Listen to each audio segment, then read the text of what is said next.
I'm Brianna Jett from the Daily Iowan newsroom with a summary of today's news.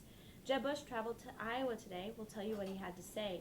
The Iowa City Council made a big decision last night, coming up, and we'll bring you the latest in sports news. All of this and more, Daily Iowan TV starts now.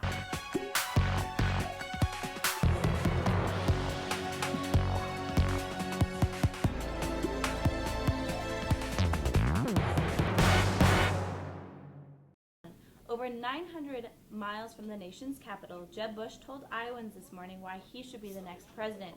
The former Florida governor told attendees that it's time people in Washington, Iowa benefit more than people in Washington, D.C. Bush was quick to point out that unlike some politicians, he would not change his views on difficult issues even under pressure from his party. I've learned in my political life and just being Jeb is that you can't bend with the wind. So to answer the political question, I believe what I believe, and I believe in comprehensive immigration reform because I know that it will help us create high sustained economic growth. Last night, Iowa City officials approved the first step in banning electronic cigarettes in public places. City Council members unanimously voted to treat e-cigarettes like regular tobacco products, banning their use in restaurants and other public places. The vote will come before the Council twice more before it can be implemented. A man suspected of making a bomb threat early this morning is now in custody. Police were contacted after a man at the Eastern Iowa Airport in Cedar Rapids said he intended to blow up the airport. He was apprehended and taken to a hospital for evaluation and will be eventually charged. There were no explosives found in his car or on airport property.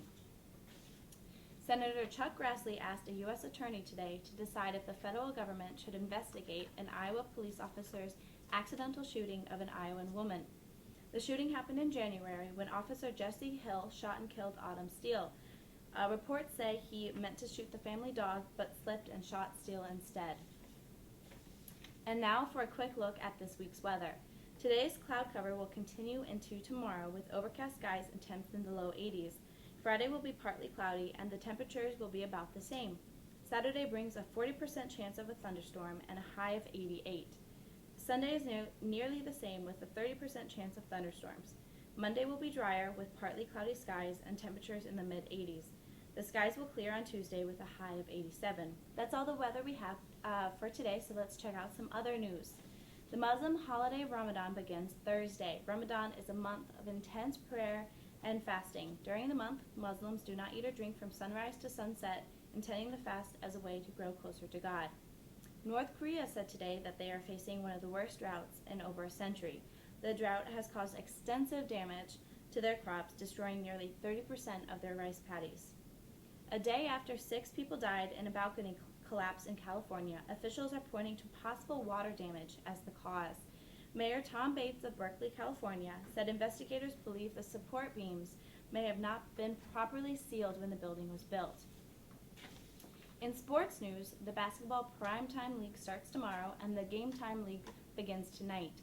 Make sure you check out tomorrow's edition of the Daily Iowan for more details. That's all we have for you tonight on Daily Iowan TV. Be sure to tune in tomorrow or anytime online at dailyiowan.com. Thanks for watching and have a great night.